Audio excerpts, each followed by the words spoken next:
तो गाइस कैसे हैं आप सब लोग। दी एपेक्स डुओ की एपिसोड 03 के साथ हाजिर हूं। तो एपिसोड की शुरुआत में जहां पर हैंगू जेल का सीन दिखाया जाता है, जहां पर हमारा चियोन वैंग जो था उसे जेल की काल कोठरी में बंद किया गया था। तो काल कोठरी के अंदर पहले से एक बुढ़ा मास्टर होता है। उस बुढ़े को पता नहीं कितने सालों से उस जेल के अंदर बंद करके रखा गया था उस काल कोठरी के अंदर। तो वो उसे अपनी बातें सुना रहा था और कहता है कि बुढ़े आदमी पता नहीं तुम मेरी बातों को सुन भी पा रहे हो या नहीं, लेकिन मैं जहाँ पर तुम्हें अपनी सारी बातें बताना चाहता हूँ। जहाँ पर हम दोनों के अलावा कोई भी नहीं है, इसलिए मैं जहाँ पर तुम्हें सारी बातें बताऊंगा और तुम्हें मेरी बातें सुननी पड़ेंगी। तो बुढ़ा आदमी जो होता है उसके बाल काफी ज्यादा लंबे होते हैं। वो अपने बालों को वहां पर जेल के सेल के अंदर से बाहर की तरफ भेज रहा होता है और उनके साथ वहां पर कुछ करने की कोशिश कर रहा है। जबकि हमारा चियोन वैंग जो होता है उसे वहां पर बांधा गया होता है। वो बांधे बांधे वहां पर बातें कर रहा होता है और कहता है कि बचपन में मुझे यहाँ पर बैंडिट्स ने किडनैप कर लिया। जब मैं एक छोटा सा बच्चा था उस वक्त मुझे माउंटेन्स के ऊपर से किडनैप किया गया। मुझे किडनैप करने के बाद मुझे यहाँ पर आकर बेच दिया गया हैंगू सेक्टर में। पता नहीं मुझे यहाँ पर क्यों बेचा गया, लेकिन आहिस्ता आहिस्ता मुझे पता चला कि ये लोग यहाँ पर मुझे एक अपना गुलाम बनाकर रखना चाहते हैं। मुझे एक वार सर्वेंट के तौर पर बेचा गया और मैंने यहाँ पर बहुत सारी जंगें लड़ी हैं।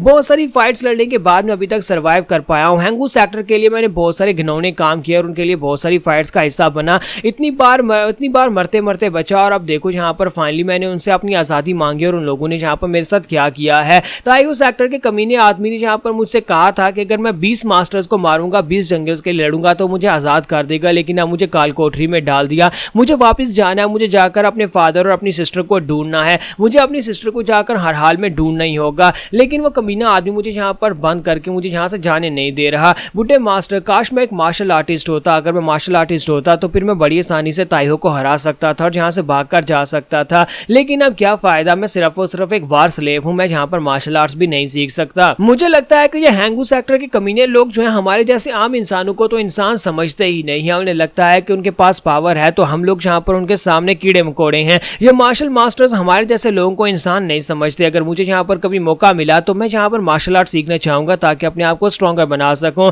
लेकिन यहाँ पर मुझे लगता है कि म्यूरियम के हालात ऐसे नहीं रहे कि यहाँ पर रहा जा सके। जिनके पास पावर है वो उनकी पावर बढ़ती जा रही है और वो गरीबों को बिल्कुल कीड़े मकोड़े की तरह मसल देते हैं। तो चियोन वैंग उसे कहता है कि बुढ़े आदमी क्या तुम मेरी बातों को सुन भी पा रहे हो या नहीं। मैं कह रहा हूँ कि मुझे यहाँ पर इन रस्सियों को तोड़ना होगा। इन जंजीरों को तोड़कर मैं इस जगह से बाहर निकल कर जाना चाहता हूँ। मैं आजाद होना चाहता हूँ। मैं यहाँ पर इन कमीने सभी लोगों को मार डालूंगा। हैंगू सेक्टर के ताइहो और उसके सभी साथियों को मार डालूंगा जिन लोगों ने मेरे साथ ये सब कुछ किया है। तो यहीं पर बाहर का सीन दिखाता है कि बुढ़ा आदमी जो होता है अपने बालों को बाहर भेज रहा होता है। वहां पर सामने ही चाबियां लटकी होती हैं जिसके साथ उसकी जंजीरें और जेल का दरवाजा खोला जा सकता है। तो हमारा चियोन वैंग उसे इस बात का बिल्कुल आइडिया नहीं होता। वो उससे कहता है कि लेकिन खैर मेरे लिए बस इतना ही काफी है कि मैं फिलहाल के लिए घर वापस चला जाऊं। हाँ, अगर यहाँ पर बदला ले पाऊं तो ज्यादा बेहतर है, लेकिन इसके अलावा मैं अपनी जाकर अपने फादर से मिलना चाहता हूँ। काश मेरे फादर यहाँ पर हेल्दी हों और साथ मेरी बहन वो भी काफी ज्यादा खुश हो, क्योंकि मैं पिछले कई सालों से उनसे नहीं मिला हूं। तो इसी के साथ ही यहाँ पर दिखाता है कि एल्डर अपने बालों को बाहर बेच चुका होता है और उसके बाल जो होते चाबी तक पहुंच जाते हैं और वो चाबी को अपने बालों के साथ लपेटकर चाबी को खींचकर अंदर ले आता है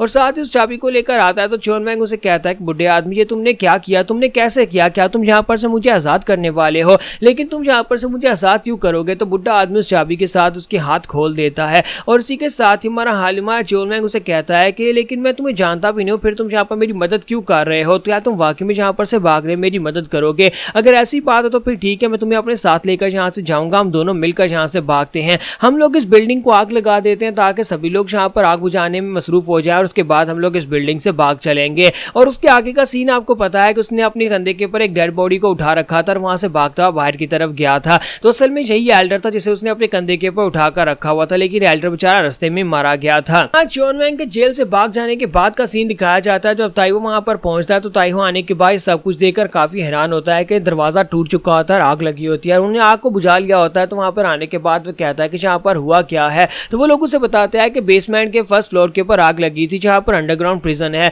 वहां पर उस कैदी को रखा गया था चियोन वैंग को। चियोन वैंग और उसके साथ एक बुढ़ा आदमी दोनों वहां पर से भागने में कामयाब हो गए। दोनों यहाँ से निकल कर जा चुके हैं, लेकिन हमारा नुकसान नहीं हुआ। हमारे यहाँ पर ज्यादा लोग नहीं मरे, कैदी भी बच गए और साथ ही यहाँ पर हमारे जो फ्लोर के ऊपर गार्ड से वो लोग भी बच गए हैं। ताइहो शिपा सुनते ही बहुत ज्यादा गुस्सा हो जाता है और अपने साथी मागी से कहता है कि मागी मैं चाहता हूँ कि तुम उस कमीने कुत्ते को ढूंढ कर लाओ, उस पालतू कुत्ते को ढूंढ कर लाओ। मैं उसे खुद अपने हाथों से सजा देना चाहता हूँ। उसे जिंदा पकड़कर मेरे पास लेकर आना है। तो मागी उसे कहता है हाँ क्यों नहीं, मैं उसे जिंदा पकड़कर लेकर आऊंगा। तो ताइहो उसे कहता है कि हाँ तुम्हें जिंदा पकड़कर ही लाना पड़ेगा, क्योंकि मैं उसे यहाँ पर ऐसी सजा दूंगा ताकि बाकी के सभी कुत्तों को भी यहाँ पर इस बात का आइडिया हो सके कि ताइहो को धोखा देने का अंजाम क्या होता है। मागी उसे कहता है ठीक है सेकंड सेकंड ब्रदर मैं अभी जाता हूँ, अपने लोगों को काम पर लगा देता हूँ ताकि मैं उसे ढूंढ कर ला सकूँ।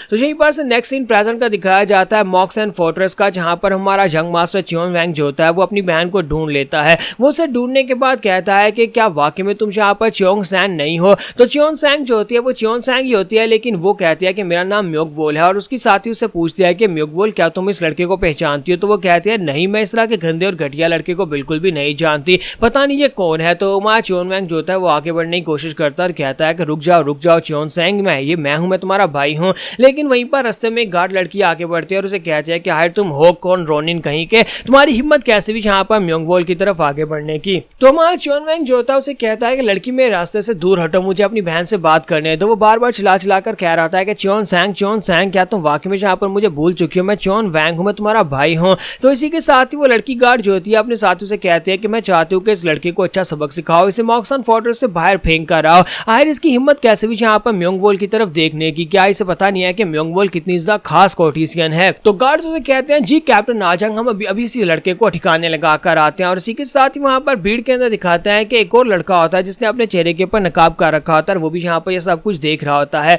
तो वो गार्ड्स जो होते हैं हमारे चियोन वैंग को अपने साथ लेकर एक पिछली गली के अंदर आ जाते हैं और वहां पर लाने के बाद उसे कहते हैं कि लड़के तुम कहां से निकल कर आए हो? तुम्हारी हालत देखो, तुम एक बिल्कुल भिखारी की तरह लग रही हो और तुम जहाँ पर म्योंग वोल के ऊपर नजर डाल रहे थे। हाँ हमें पता है कि म्योंग वोल बहुत ज्यादा खूबसूरत है और जहाँ पर जितनी वैश्याएं उन सभी में से वो सबसे ज्यादा खूबसूरत है, लेकिन इसका मतलब ये तो नहीं है कि कोई भी गली का आवारा उठकर खड़ा हो जाएगा और उसके निकनेम से उसे पुकारना शुरू कर देगा, या फिर उसे कहेगा कि वो उसका भाई है या फिर उसका लवर है। तो इसी के साथ ही वो गार्ड्स वहां पर आपस में अब गप्पे लगाना शुरू कर देते हैं और कहता है कि म्योंग वोल तो वाकई में बहुत ज्यादा खूबसूरत है, म्योंग वोल के अलावा बाकी की सभी लड़कियां भी काफी ज्यादा खूबसूरत है। इसी वजह से तो इस शहर के जितने भी हाई ऑफिशियल्स और जितने भी अमीर लोग हैं वो बार बार यहाँ पर उनका डांस देखने के लिए और उनका गाना सुनने के लिए आते हैं। तो इनमें से एक गार्ड कहता है काश मेरे पास भी यहाँ पर पैसे होते तब मैं भी यहाँ पर म्योंग वोल की सर्विसेज लेता और मैं यहाँ पर उसका डांस देखने के लिए वहां पर जरूर जाता और उसके साथ ड्रिंक भी पीता। जैसे वो इतनी बात करता है इसी के साथ ही चियोंग वैंग उसके ऊपर अटैक कर देता और कहता है कि तुम्हारी हिम्मत कैसे भी यहाँ पर मेरी बहन के बारे में इस तरह की बात करने की, कमीने कहीं के। तो वो दोनों गार्ड्स को पंच दे मारता है, जबकि बाकी के गार्ड्स कहते हैं कि लड़के तुम तो वाकई में पागल हो गए हो, हम तो बस यहाँ पर तुम्हें थोड़ा सा डांट कर यहाँ से भेज देते लेकिन तुमने अटैक करके अच्छा नहीं किया, अब तुम्हें यहाँ पर अच्छा सबक सिखाना पड़ेगा ताकि तुम दोबारा यहाँ पर ना आ सको। तो चियोंग वैंग उनसे कहता है तुम घटिया लोग यहाँ पर मेरी बहन का नाम नहीं ले सकते, तुम्हारी हिम्मत कैसे भी यहाँ पर मेरी बहन के बारे में गंदी बातें करने की। तो गार्ड्स आगे बढ़ते हैं और कहते हैं कौन सी बहन, वो तुम्हारी कोई बहन नहीं है, तुम उसे चियोन सैंग कह रहे हो जबकि उसका नाम म्योंग वोल है। और वो लोग आगे बढ़कर उसके ऊपर अटैक करना शुरू कर देते हैं, जबकि हमारा चियोन वैंग जो होता है वो क्योंकि एक फाइटर रह चुका है, बहुत सारी फाइट्स का हिस्सा था, इसी वजह से उसके लिए फाइट करना मुश्किल नहीं होता, वो बड़ी आसानी से उन सभी गार्ड्स को बचा रहा होता है। और यहीं पर दिखाता है कि वो लड़का जो होता है वो यहीं पर साइड के ऊपर छुपकर ये सारी फाइट देख रहा होता है और कहता है कि ये क्या, ये लड़का तो वाकई में कमाल का वॉरियर है, इसने यहाँ पर 4 गार्ड्स को अकेले संभाल रखा है, मुझे लगता है कि मेरे मकसद के लिए ये मेरे काम आ सकता है, तो मुझे इसे बचाने के लिए कुछ ना कुछ तो करना पड़ेगा। तो यहाँ पर इस लड़के का मकसद क्या और वो क्या इसे बचा लेगा और उसके बाद भी हमारे चियोन सैंग के साथ क्या करने वाला है हम लोग नेक्स्ट एपिसोड में देख पाएंगे। एपिसोड की एक्सप्लेनेशन अच्छी लगी हो तो कमेंट करके जरूर बताइएगा और वीडियो को लाइक करना मत भूलिएगा। Thank you.